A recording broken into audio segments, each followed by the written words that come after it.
tabled, so you don't need to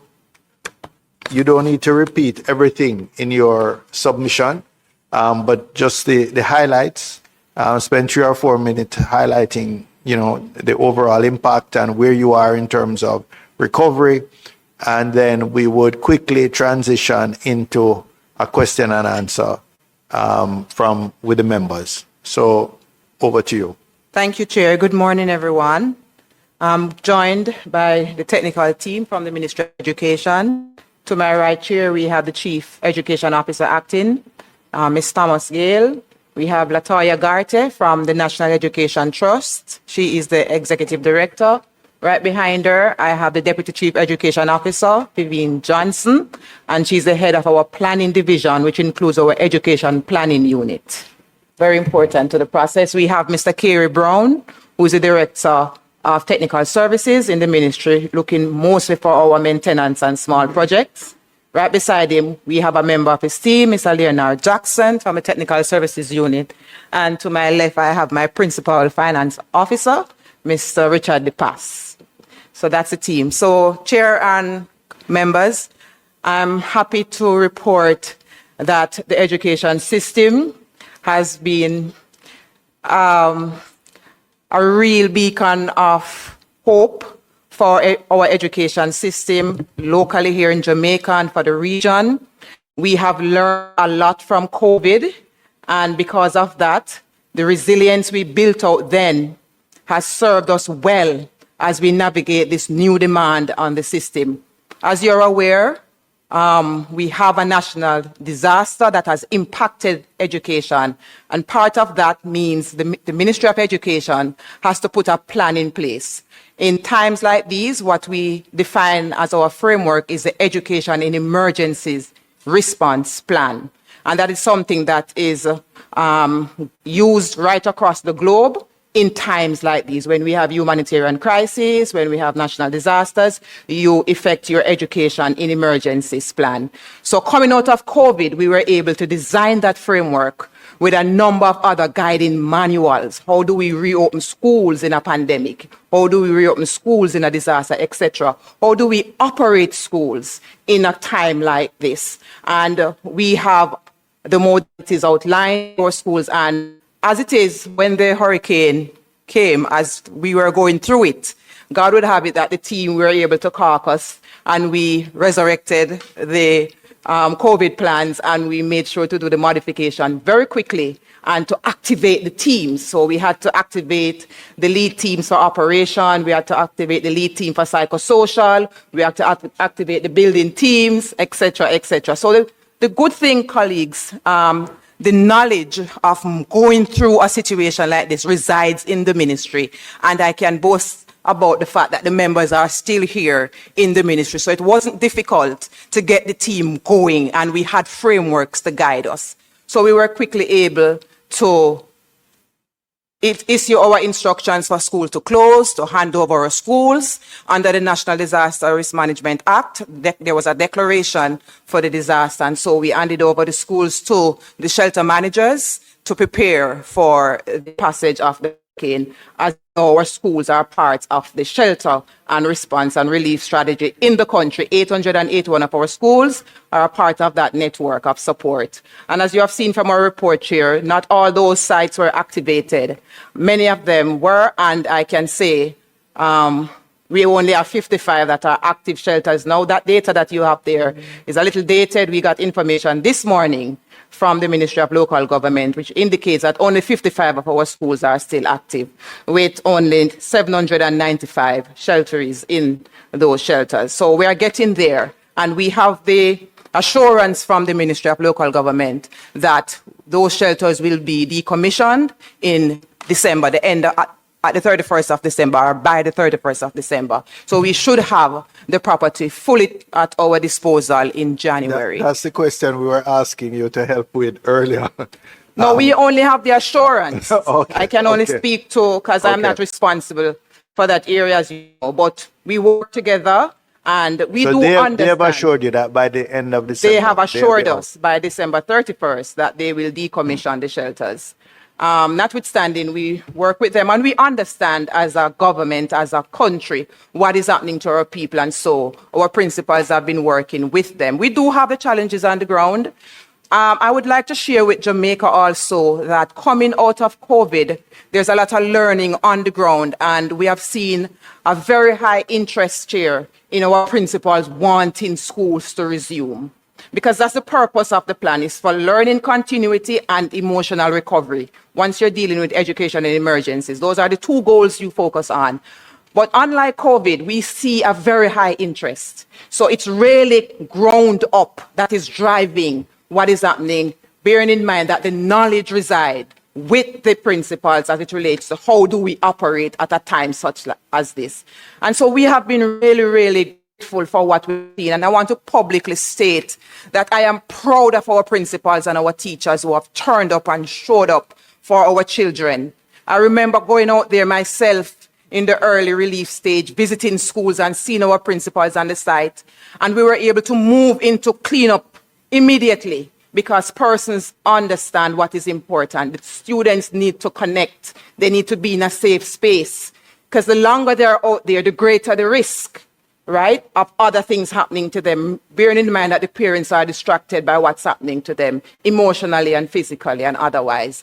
And so there was this urgent need. And so our principals got into motion very quickly to ensure that we could clean up our school environments, and that initiated the early release of the cleanup grants that we were able to provide to our school, up to $1 million per school, based on what we observed in them reporting to us the extent of the damage, and our assessors going out, which is our building team members going out into the field. We were able to respond to that. And then we have been doing the assessments as we go along. And you have seen from the data where we have indicated that 721 of our schools have experienced damage, and we have categorized those schools into priority 1, 2, and 3, and we are working through the infrastructure plan to ensure that we do the rebuilding. But not only ordinarily, we are using our new building standards to ensure that we have 21st century learning environment. We are using the opportunity also to modernize the learning environment, so we are building back better, so our students can be ready for the 21st century and to be globally competitive. We are Jamaicans, and that's what we do best. And as an education system, we have to maximize on the opportunities we have now in this disaster to get it right. The transformation report did speak to the upgrading of the infrastructure in our schools, and this has brought it forward for many of our schools. So there is an opportunity in this disaster that we have to maximize on. So, Chair, I must say, out of that, I need to make some corrections as well. Majority of our schools are open. The last data set that was consulted revealed 850, but since morning, our principals have been actively entering the data because we have an active database. And I'm proud to report to Jamaica that 95% of our schools are engaging students in teaching and learning and emotional recovery. I would like to indicate that 986 schools are open for teaching and learning. Only 24 schools are not physically open, but the students are being connected through the rotation and the hosting model. This is something phenomenal. This is massive. This is big for our country to be able to get up and running after such a disaster in the West. And I'm really, really proud of our principals, and I want to just acknowledge that publicly. Thank you, sir. All right, thank you for that overview. I'm going to just ask for clarification, that I'm going to open the floor. You said 986 out of 1,010 yes, total are open and engaging students, but I happen to know that some schools, Monroe College, for example, they are open, but not for every grade. And this is why I said, what I want to know is, do you modalities. include those that are part open, those who are engaging using distance remote learning? All of that is in the 986? Right, Chair, because So those are the modalities of learning. So there are schedules of learning Can you just separate the ones that are operating fully face-to-face? Of that 986, all right, how we many will are consult the operating database all and- grades face-to-face? Right, so we will consult the database, but we have to remember, colleagues, we are in a humanitarian crisis or No, man, I'm schools not have been- criticizing. No, you know, I know. I'm just don't making don't the get point. defensive. I just want the data. I just want the data. It's to, not to a be able defense. to We're understand. getting it. I'm just making the point Okay. that we have to be realistic in the context. And within an education in emergencies framework, you have to do rotations, you have to do remote, you have to look at all the modalities that are available to ensure continuity of learning and emotional recovery. Yeah, man. I I'm understand. making the point. I understand. I understand. Thank you. Okay. I see Mr. Crawford. I see Mr. Newell. I see Mr. Clark. I see Mr. Morris in that order. Thank you, Chairman. Chair, yesterday we had information that 150 schools were not open. So I would like to get some better understanding of what would have occurred. This was from the Standing Finance Committee. Yes. Right. I just indicated that we had consulted the data this morning because our principals update. It's a live database. Likewise, we got to ADPEM this morning to verify again the shelter data. They submitted a latest report to us which indicate there's a decline in the number. So it is a live database. That data that was shared yesterday was dated, and the new data set is indicating that we are at 986. 986. Yes. You said earlier that there was 50 schools still remaining as shelters? 55. 55 as of this morning. 55. So that would indicate that there are some schools remaining as shelter that is considered open. Yes, because the student, remember, the shelters, they are not utilizing all of the blocks, right? And then some of the students from these schools being used, they have been posted in other schools. Say, for example, Petersfield, that we know about, Yes. they are at the church. So the Baptist church has given us the facility to set up the tents, engaging the students in their rotation. Godfrey Stewart High School has also hosted some of them in the rotation. So in this case, is Petersfield considered open? Not the physical school, Right. but the continuity of learning, which is the goal of the plan. The students are being engaged on rotation, teachers are involved, and we consider that operational. But of those 55 schools, just to say that some of them might only have like 7 or 8 In the persons shelter. In the shelter. So Like, it for wouldn't- example, it wouldn't take up, it wouldn't prevent the entire entire school from school. Yes, but Chairman, all right. So the Petersfield, he said, would have been considered and counted in the open based on the church. The facilities that we're using to continue So learning. how many schools do we have that are physically open? Do you have that? We're getting the data for the whole That's school. All right. So the schools that have both the shelter and the schools, what are the systems put in place to ensure security of the children and exposure of the children Within the shelters? that are both shelter and schools at the same time? Well, those centers those schools that are being used as learning centers for continuity, the blocks are managed. So there's a shelter manager in the shelter. There's a conversation and a relationship. So persons are secured in a particular location, and the blocks that are removed You're from the saying shelter. there's a segregation There's a between the separation on the areas plan. And used. truth be told, there is support.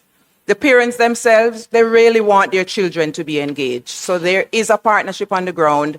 They do have their personal issues that they want to be attended to, and that's separate from learning. You know, they have their housing crisis and so forth. But as it relates to the continuity of learning, there is a groundswell that we have to celebrate. Parents want their children involved. The teachers are back. The principals are back. Let me tell you something. It's something that we are very, very proud of. It's not directed, and there's no resistance. It's been generated and directed from the bottom up, and we are really proud of that. Okay. So you also indicated that 298 schools were have extensive damage. Yes. Severely damaged is the statement that you made. So these schools that were severely damaged, they are also currently open? Some of them, yes, Chair, because we have the support of our international development partners like UNICEF and we have got tents. So we have deployed tents, which is what we call under the emergency temporary learning spaces. In these same spaces? In some of these spaces, yes. So construction is happening in these spaces? Well, we have gone the cleanup in some areas, and I know NET has begun the discussion with several of our contractors that are available. That sounds like a no. No, I'm going to give NET the opportunity to tell you exactly the specifics in that case. But we have begun the work with the consultations. Our IDPs and our donors are already on the ground doing repair work for some of our institutions. So NET, Latoya, can you just please update? So we have... Just speak directly. It's on. Just speak directly. Chairman, members. We have at least... There are 25 schools, we updated this morning, that we've issued commencement letters to the contractors. I know on the weekend, at least 3 of those schools, the hoarding was going on. So usually we have contractors going into schools and working, but there are safety mechanisms that they have to take into consideration and put in place.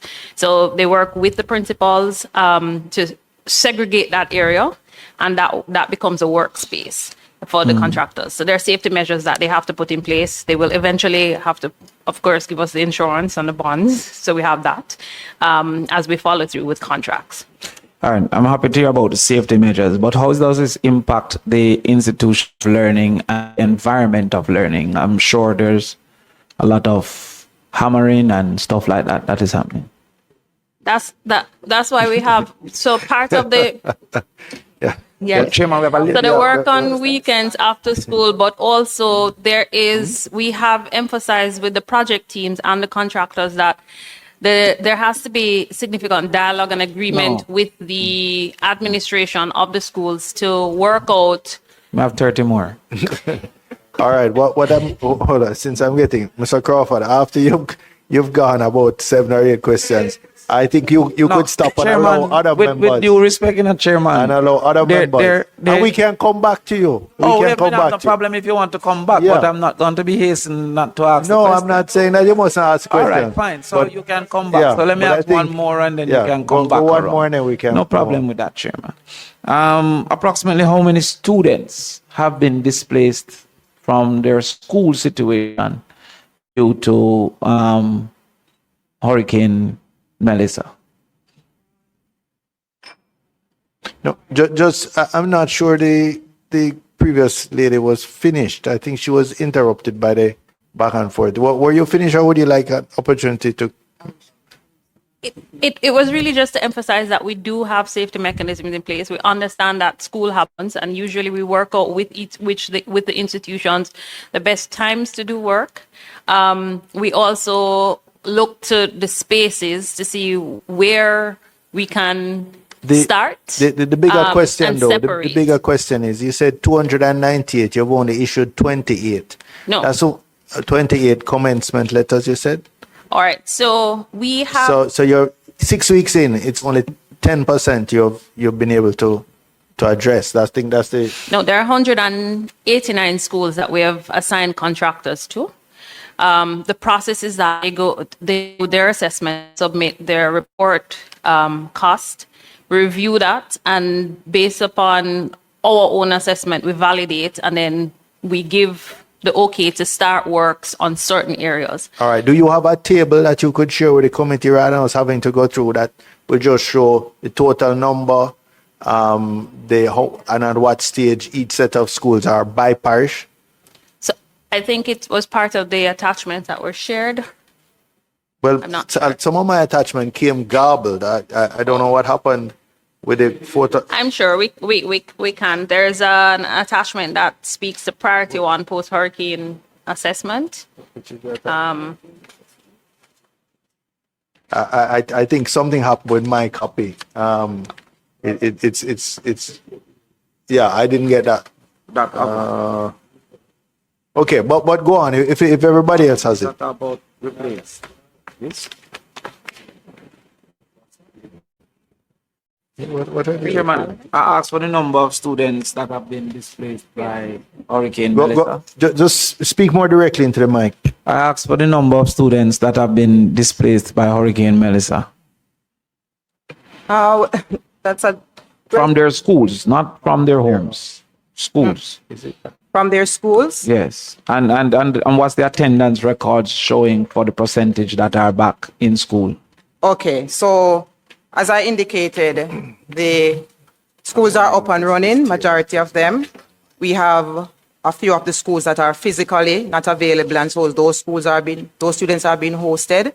So in Region 3, we have 1,135 children from a close that is rotating, and that would be a little bit disruptive. From Region 4. Sorry, give me that again. From Region 2? Region 3. 3? The affected regions 3, 4, and 5. Region 3, which is 1,135. Region 4, 2,568.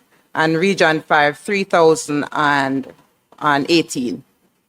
3,018. Yes, so about 6,718 in total. These are the schools that have been Closed. And Totally so closed. They are being hosted at different schools by rotation. So in terms of disruption, in terms of movement and so, these would be the most affected because they are not in their physical schools. So they are moving into other schools and they are rotating as well. So they are not, all the students are not accommodated every day.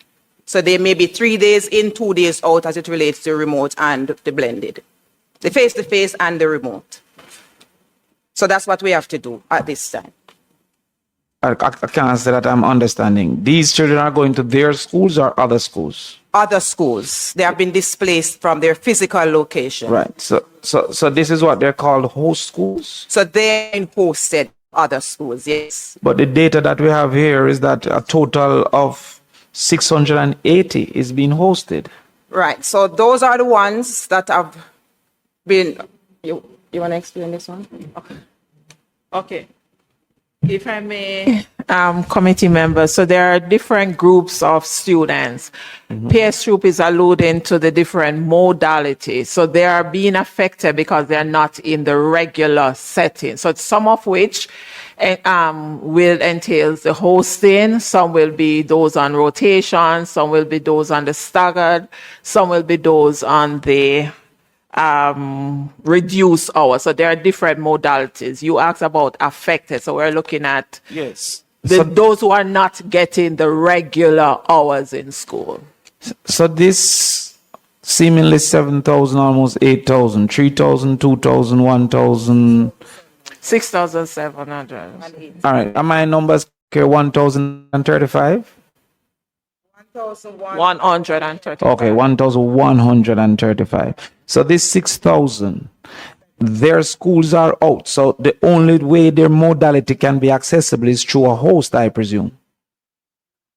Their school are out, meaning their schools are closed? That's the understanding I received. Yes, but remember, although they're not physically there, Yes. there are other ways of engaging them. Yes. And so that's what PS is outlining, the different numbers. So can you remind me of the ways? Okay, so there's a reduced hours. Crawford, I think. There's a remote. Last question. Yes, but I'm following up to get an answer. Okay. So No, man, I would like to understand. How are they being hosted? Yes. remote method, Yeah, would that need a whole school? or probably at their homes because we send home learning kits with them. Okay, yeah. All right, and so there's those that get in other extended hours, those that are on rotation, so they go in different days, and some are on the staggered. That means they go in for half. They don't go in for a full day. They go in for 2 hours, like a shift system. Mr. Chairman, what I'm trying to understand, if you may oblige, is I'm speaking to the chairman. Point of order. Yes. All right. Go ahead. Member. Mr. Chairman, on a point of order, you have to make sure that you're ruling the right way. No one member, unless All right. nobody else has any interest, should get the Mr. chance to Chairman, run I will- a 10 I hour will- okay, question. Mr. I will I come am back not for that. finished with my point of order. I am not finished with my I will point yield. of order. I am not finished with a point of order. Go ahead. And Go ahead. for the Go ahead, youngsters, Mr. for the youngsters, a point of order means that you stop the person who has the floor first and listen to the point of order. We're listening to And you. I'm not finished with my point of order, so We're it don't listening. make sense to keep talking. Member Clark, you are allowed to do your point of order, so proceed, please. Thank you very much, sir. Going forward, I am going to ask you that you give each member the chance to ask 2 questions and come back to that person after you take the next person. But you can't have one person running away. I'll Mr. Chairman, I will yield and come back your around. request as a recommendation. I will yield, Thank Mr. you. Chairman, and come back. Thank you, Member around. Crawford. Member Newell, it's your turn. Thank you, Chairman. I don't ask a lot of questions.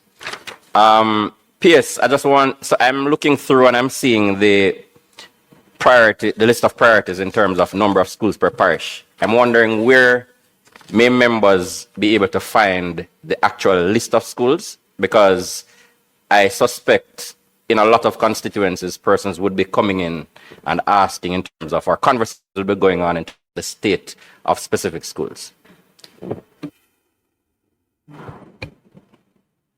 All Go right. ahead. I was just I would just consulting with my team member from Net, but we can post this on our website. So you can members, get it on our I website. would also remind you the PS has duty travel and has to leave here shortly after 1. So let us try and be economic. Huh? Yeah. So go ahead, PS, and you try and keep the question short. I know you're the champion for your principals and teachers, but you don't have to reinforce that in every response. No, it's important. Here.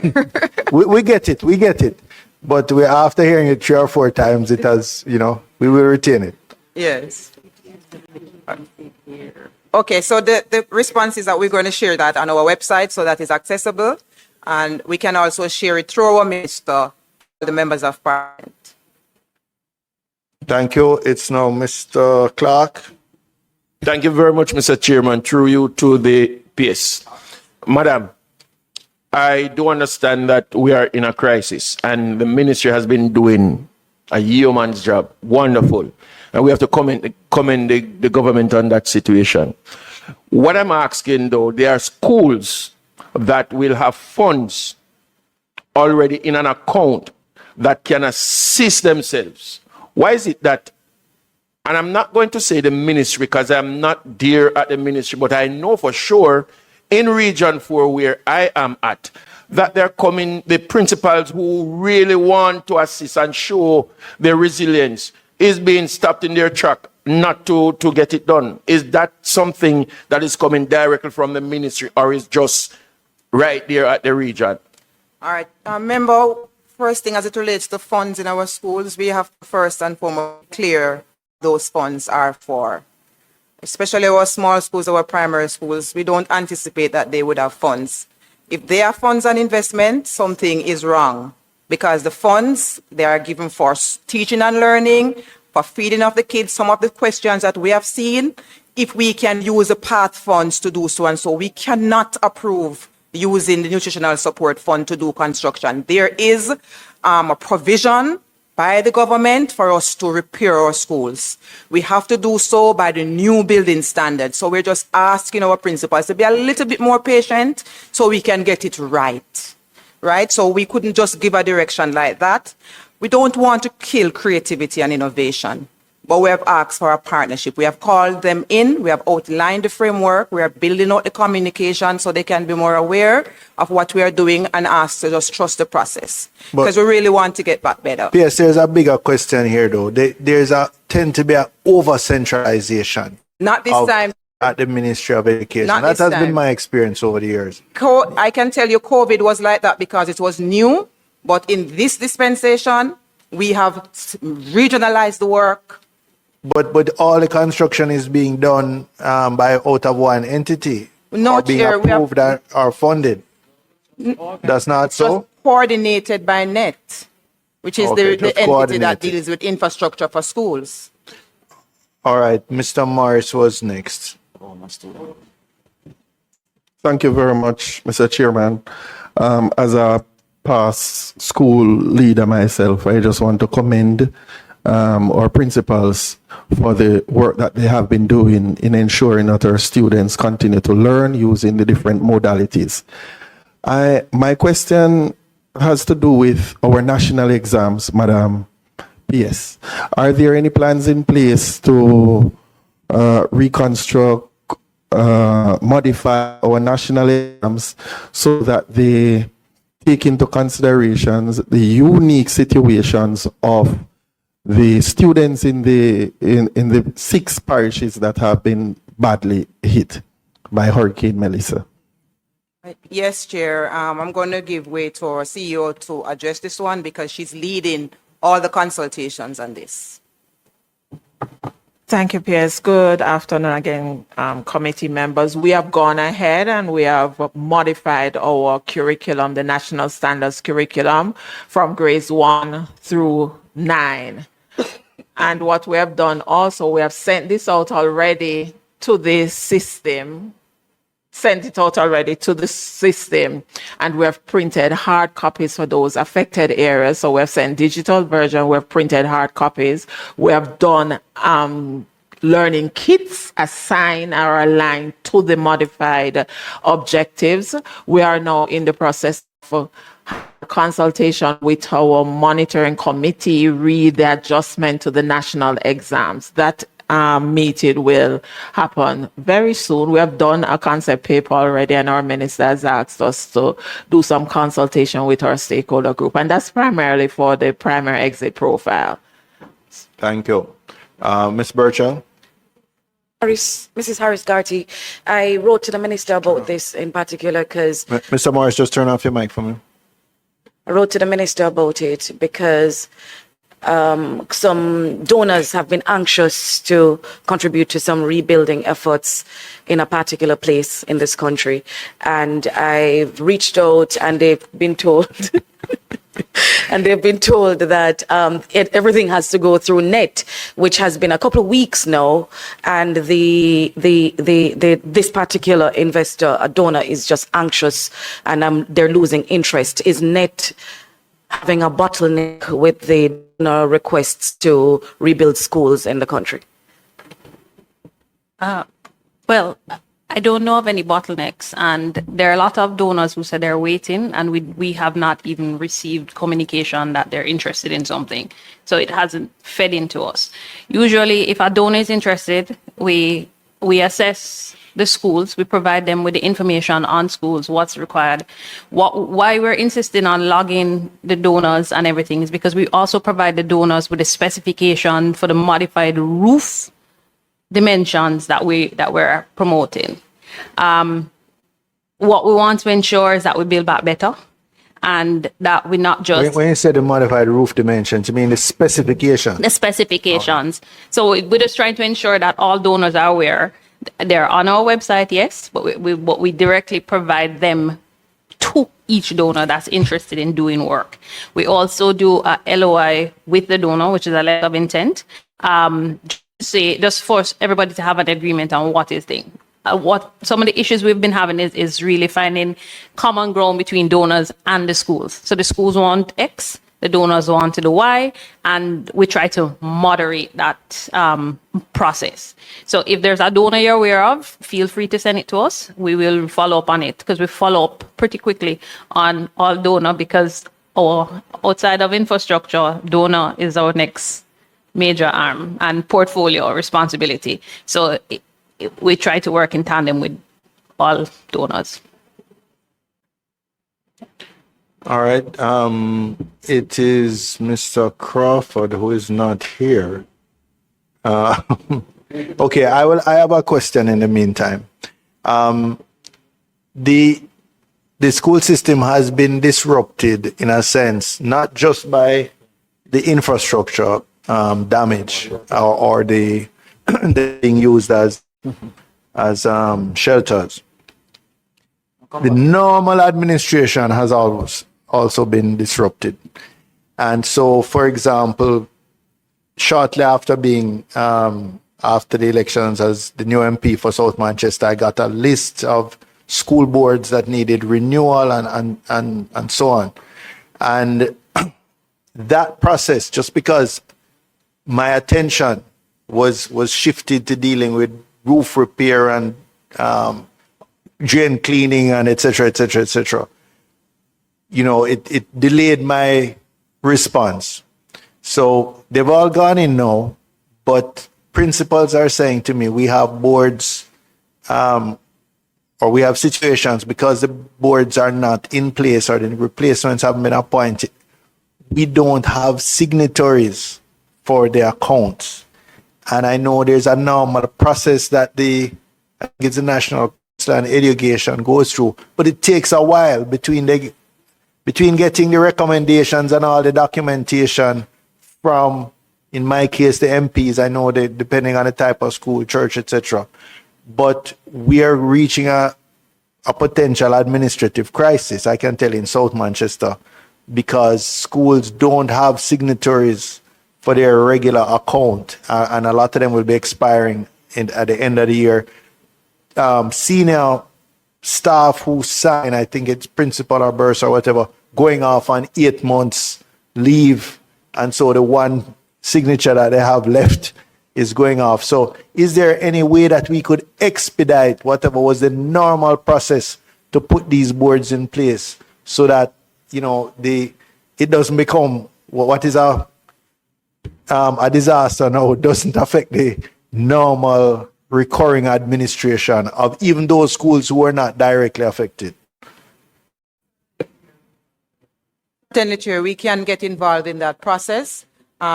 We do have a provision built in outside of this disaster where we have delays that you have outlined, that our minister would issue an extension for, like our chairman and so they can have sign-in privileges in the interim whilst we work through the process. That is already embedded in the system, but we can expedite as it is now, given the challenges that you have outlined. Thank you. It was Mr. Crawford and Ms. Lee. Yes, Chairman, I want to draw your attention to page 2 of the report, section 4. In this section, it was indicated that we have approximately 680 students that are being facilitated in some way at a host school. Information garnered here was that regions 3, 4, 5 are the most impacted regions. Regions 3 has 1,135 students whose schools are not in accessible operation. However, only 10% approximately of that is being hosted. Region 4 has 2,568 students who don't have a school to access, their own school to access. Only 61 of that is being hosted. And region 5, which is 3,018, only 90 is being hosted. It therefore calls for my concern as to what is generally happening with the students who are not being hosted.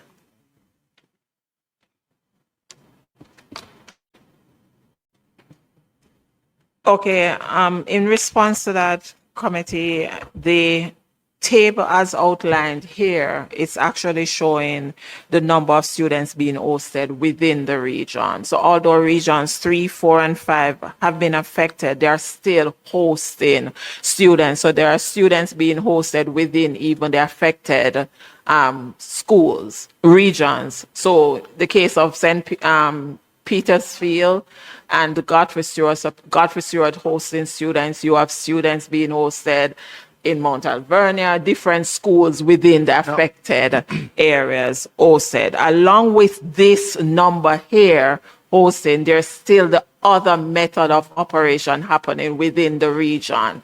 So although region 4, 5, for example, is hosting 90 students within their region, there are students from region 5 in region 1 being hosted, and they're all over the island. And region 5 still operating with the other methods of rotation, staggered, extended day, the shift system. So Could you just remind us how the regions many things correspond to happen. parishes? Pardon me, sir? Chairman, For those who are watching and may not Okay, be so- familiar with the All right. the so region system. Region 1 is Kingston and St. Andrew. Region 2, St. Thomas, St. Mary, Portland.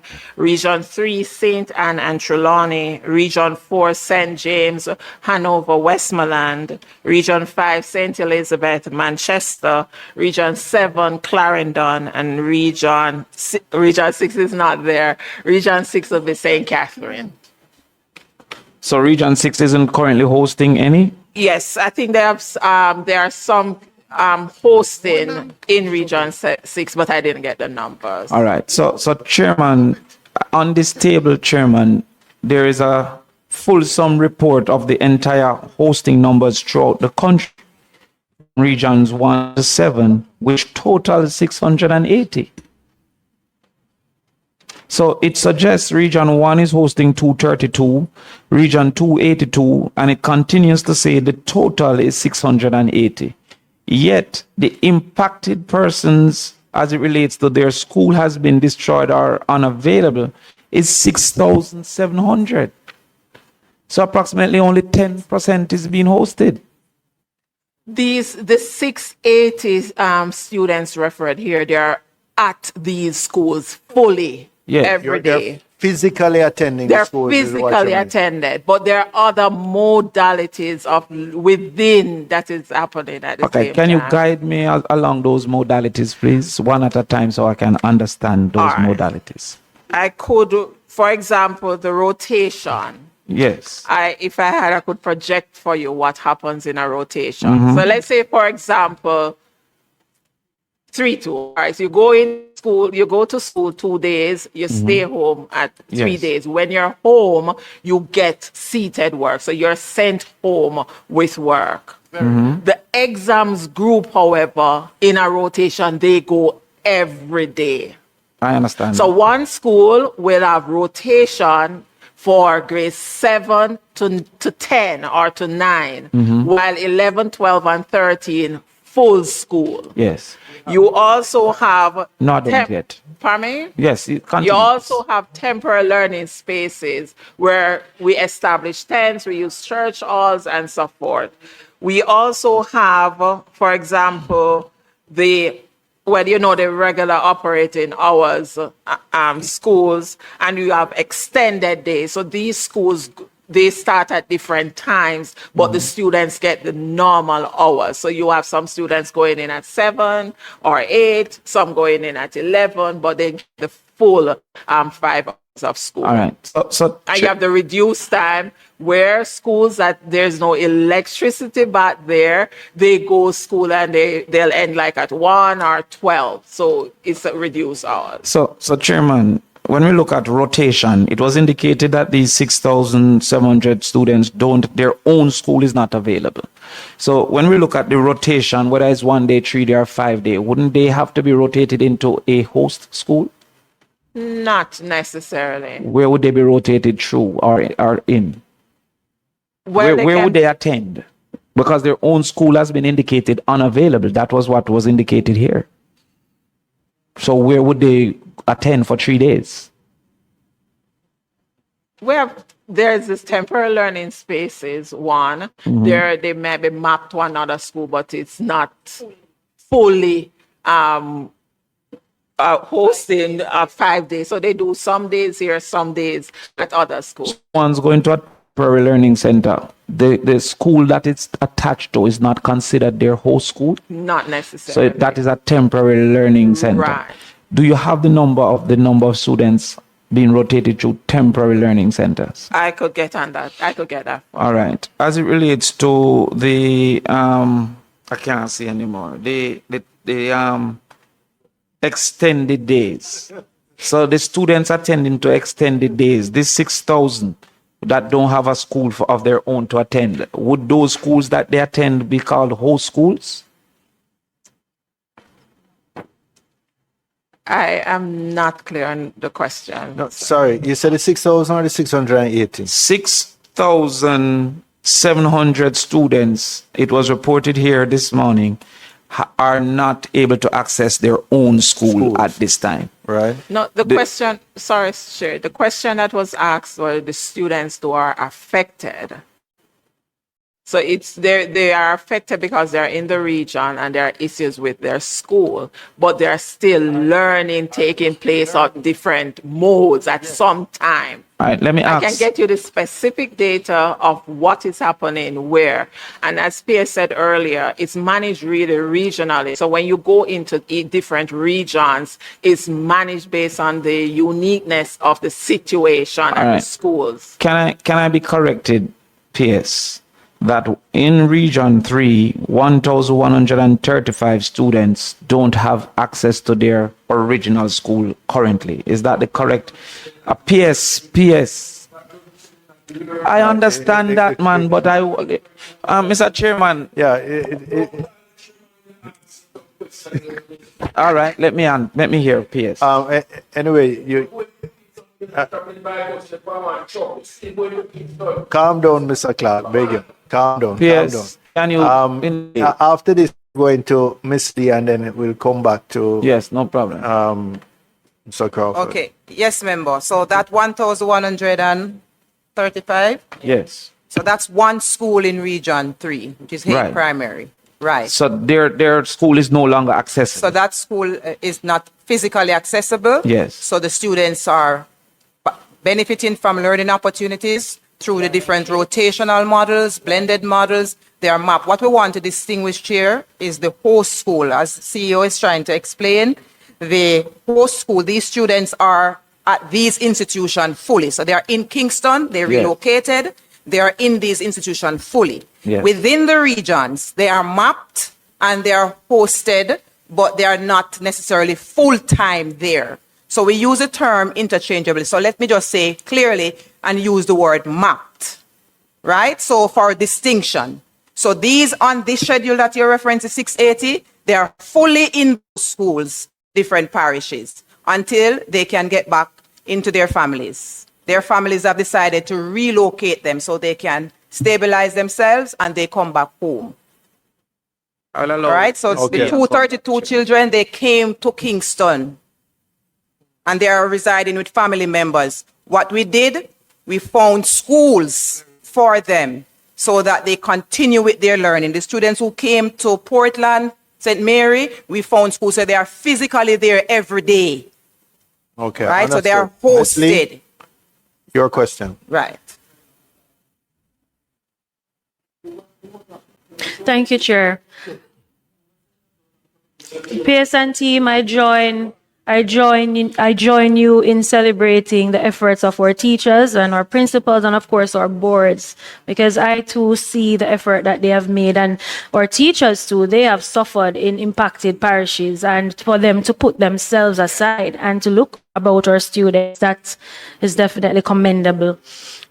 Share with us though, I see where in Region 3, for example, and I'm sure other regions that have been impacted, schools have been open, very good. Generators are in place or getting in place. But some of our principals, though, they are trying to get connectivity. Can you share with us what's happening as it relates to your broadband connectivity efforts?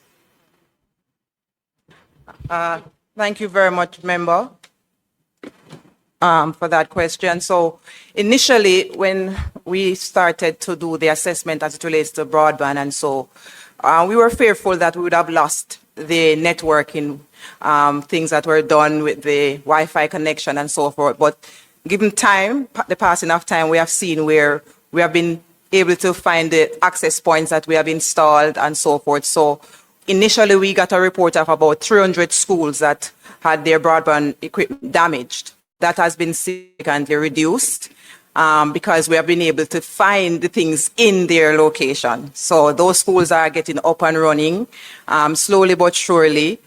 So the broadband network really stood up to the passage of the hurricane, and we are really encouraged by that because we are in active contract with our contractors, building out the network right across our schools so we can have the national schools network.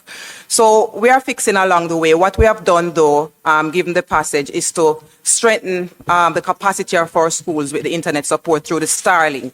So we have expanded that support in the most affected parishes to ensure that there can be connectivity. That's because that's how we communicate and share data with our system, so we can have active information to share with the public.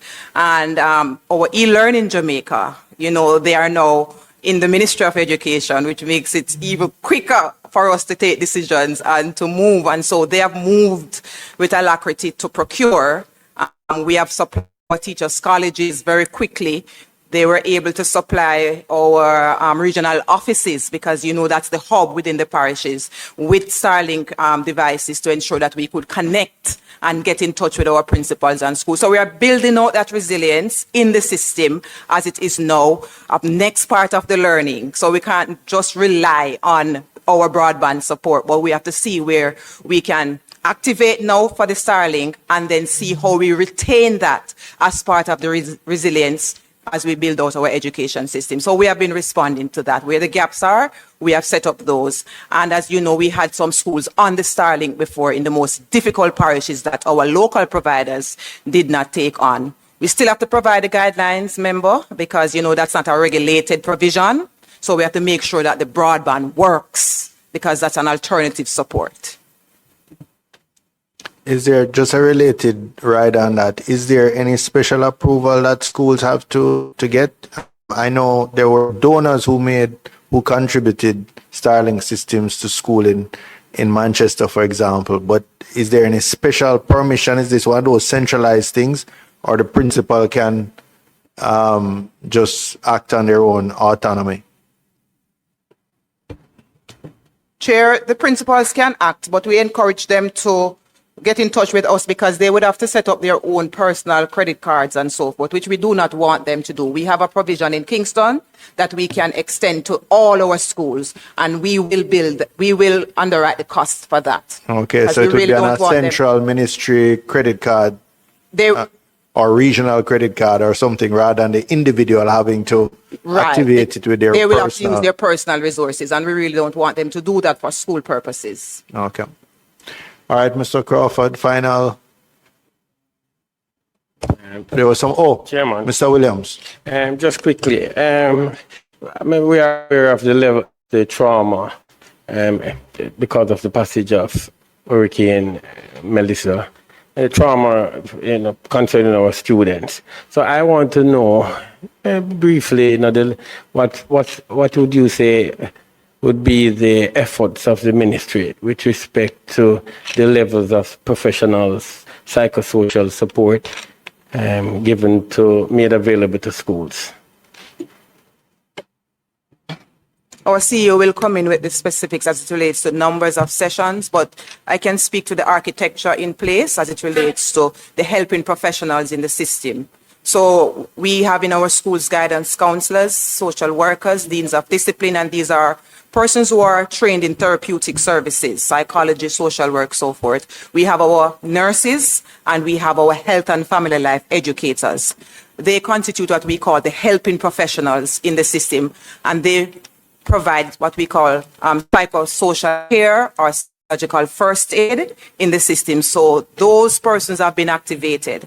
Some of them, we had to retool them because they themselves were affected.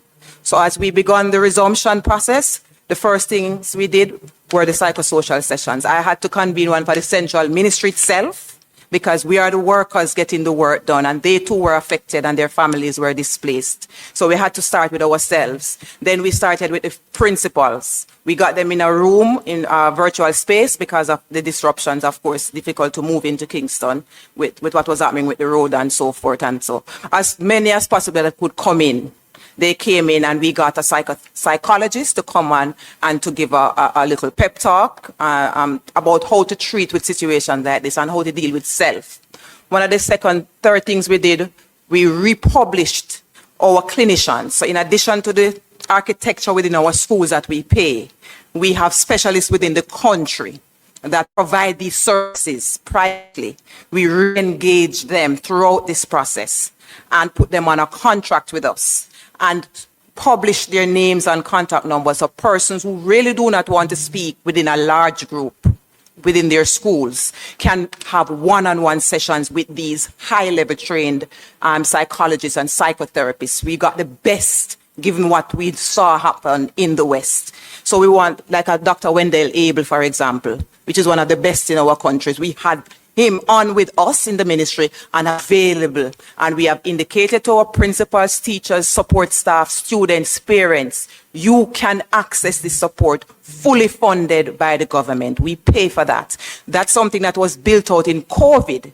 We saw what happened in COVID when the resumption started. We had to expand our support. And so this was already built out. We just expanded, reactivated our contracts, and we made it fully available. Initially, the persons were localized. So these we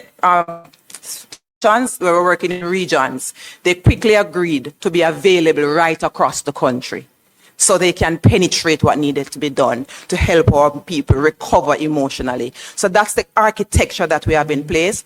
But CEO can give you numbers in terms of sessions that have been activated thus far. Thank you, PS. To date, we have had 272 sessions. We have had 124 regional staff sessions conducted. That's within the regions. They have conducted 124. A total of 1,863 staff members have participated. We have over 6,000 parents that have participated, and we have 1,761 students, and those are the sessions that we at the ministry directly manage. Each school has the liberty of conducting and carrying out their own sessions. Thank you. Finally, Mr. Crawford. Chairman, I apologize for how difficult it is for me to understand what is happening, and I will try to engage my brain a little more on it. What are the modalities for displaced students to be re-engaged currently in the most affected areas? Okay, so students who have been displaced, if they so desire, they can participate in the host school opportunity. We have over 1,000 spaces. So schools have identified the number of students they can take in. So that's one option. There is also the option where they can participate in the remote. We have a virtual school, and although it's virtual, the work can be, it's a classroom in a box. It can be offline. So that's available. That's out there. We have access to a list of teaching and learning activities using the television PCBJ, as well as we have our learning kits. There are learning kits that have been distributed, and we will continue to distribute these. The learning kits will be distributed monthly. So we send a month of supply of work to the students. So those students who have been displaced, once you contact a regional office, the regional team will help you organize in such a way that you can get back into a learning space. We also encourage our parents and our students to utilize our online modality. Our PEP website is there where it outlines the areas of focus. We have communicated that the areas that the exams will be written on, focused on. So they have their workbooks. They can also participate and carry out those activities. And we have past papers online as well. Right. But with the worst affected areas are still fairly incapable of the television and the online at this particular point. We have printed work for them. Right. We have So, everything that is on in the virtual space. We have also, with the help of our donors, we have gotten printed materials, and they have been distributed. Distributed how? How do they access To the it? schools. Okay, all To right. the schools. Now, what about rotation and the shift base? Is that for the damaged schools? It's for all schools. So are there any schools without damage that is on rotation currently? Should not, because if there is no damage, they should be operating the regular basis. So therefore, the rotation and shift is for damaged schools. And I said not necessary, because if they are hosting students and there's an increase in their capacity, Right. then the board and the principal will make necessary adjustments. Okay. Is there any such school to your knowledge?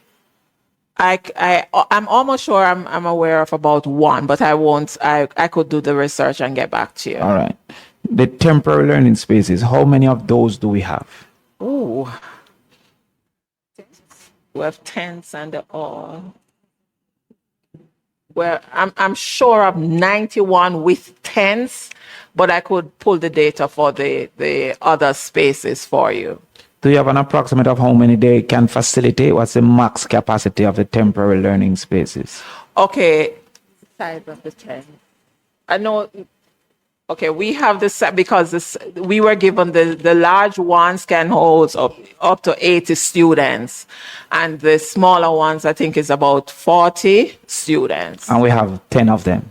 We have 91 Oh, we have tents. 91 tents. I can't tell you the sizes in the Right, 90, yeah, and there's 421 being shipped. Being as well. shipped out now. So, all right. So I come back now to the 6,700 whose school has been inaccessible. Right? So I'm coming back to that. These 6,700, you're saying in summation across the country, 680 are being hosted. That's the report here. Some are being hosted and some are being mapped. I don't know the map, but I come into that. But the hosting is 680. Am I correct? Yes, yes it is. Yes it is.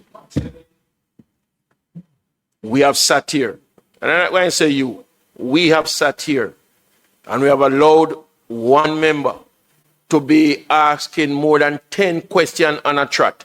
Not only that he's asking so many questions, but the question he's repeating himself over and over, he's not understanding. The PS must make him understand. Nobody can make somebody understand if they just don't understand. Can I continue, I've given him Chairman? that. And I think, Mr. Chairman, that the member is doing it deliberately. And you need to rule, Mr. Chairman. You listen to him.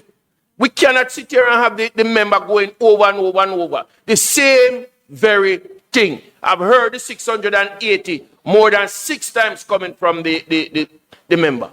All right, Mr. Clark, I take your point. We're coming to an end due to the passage of time anyway. And I know Mr. Crawford is sincere in that he wants to understand the data that's being presented. Mr. Chairman. But I see Ms. Lee has Mr. another Chairman, question with due respect, Mr. Chairman, we have a report here in front of us. Based on the report here in front of us, I know as a certainty where 680 children are. I don't have this report any certainty where the other 6,000 are. I am trying to understand where the other 6,000 are. So therefore, if the member is impatient on that interrogation, you have to give me my chance. You can't tell me. If the member is impatient, all right, Mr. Clark.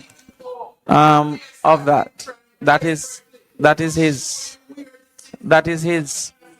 All That is right, his, Mr. Clark, calm down. that is Calm down. his- You're not advancing the That process. is his prerogative.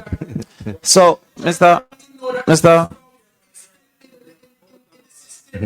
All right, Mr. Clark, settle down. Settle down. Yes, We want to wrap up now. We've been if going. the 6,000, Mr. Chairman, are still in the system, Right. I you're- am seeking to understand Where the where other 6,000 these are. 6,000 are All right, assigned to so and just- how they are being educated. All right. And Stop there I and will allow not it. be deterred Right. by So allow the outbreak. PS to respond.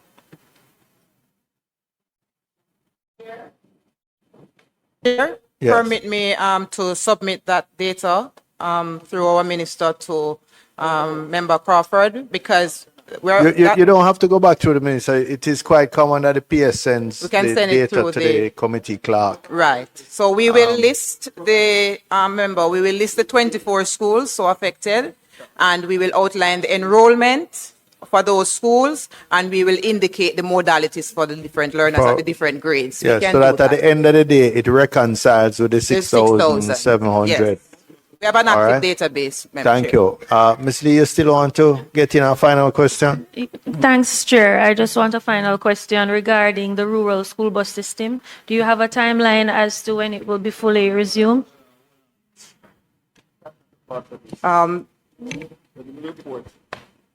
The Ministry of Transport had indicated that the system Yeah. is up and running. I think there was a call at some point, and Minister Baz did speak to it. And we are happy for that because this is the kind of support we need. And we know there are some challenges with our parents signing up. So I'm using the opportunity for those who are listening. Parents, please sign up. We need you to sign up so we can get the security features in place for January. No, so is Thank it you, that Chair. you expect it to be fully back up? Because I think that was the question. When will it be Right. fully back up? By January? Is that the answer? For our school? Yes. Yes, because we are going to be breaking next week for Christmas. No, the school bus system will be back up fully in January. Chair, I am aware that the instruction was given that The system instruction should was be given, but it's not within your control because Right. it's operated out of another ministry. another ministry. All right, thank you. Members, I think we will all join in thanking the PS and her team. I contrast her effort to attend here in person today, notwithstanding her duty travel, and that she needs to part directly to the airport to make sure she gets her flight. I contrast that with JPS, who have not made much of an effort to attend. And I know Mr. Warmington, were he here, he would have voted with the majority to ensure that we don't give JPS any more time, because I know he's impatient with that kind of behavior. So thank you very much, PS and team. We have just to, I think, set the date for our next, well, any other business? No. If not, we will go to item 8, date of next meeting. And we had agreed that the 14th, we would invite JPS. So unless you want a meeting before that date, Mr. Clark. Mr. Chairman, let us bear in mind that Parliament goes on recess since yesterday, and the date for return has not been set yet. No, it does not matter, Mr. Yeah, it Clark. does. The committees can meet while Parliament is in recess. I But have bear checked that- the bear that standing in orders mind. on that. Bear that in I am mind. quite certain. I bore Bear it that- in mind. bear that in I mind. bore it in mind. So the date of next date of next meeting is January 14th, and we will invite Ministry of Labor to come in addition to JPS on that date, since they were not here today. I was suggesting, Chairman, that based on how the responses regarding the shelter, etc., have been coming, it sounds like we need Labour and local government and OPM in the same space. Because some of the questions that I think would be appropriate for OPM rehousing. So since that's is a kicked month over. from now, we could ask OPM to come back and give us another Right. update. Okay. All right. So local government, Ministry of Labor, JPS, OPM. All right, ladies and gentlemen, thank you very much. May I have a motion for the termination of the meeting? Mr. Newell and Mr. Hines, thank you. Meeting is terminated.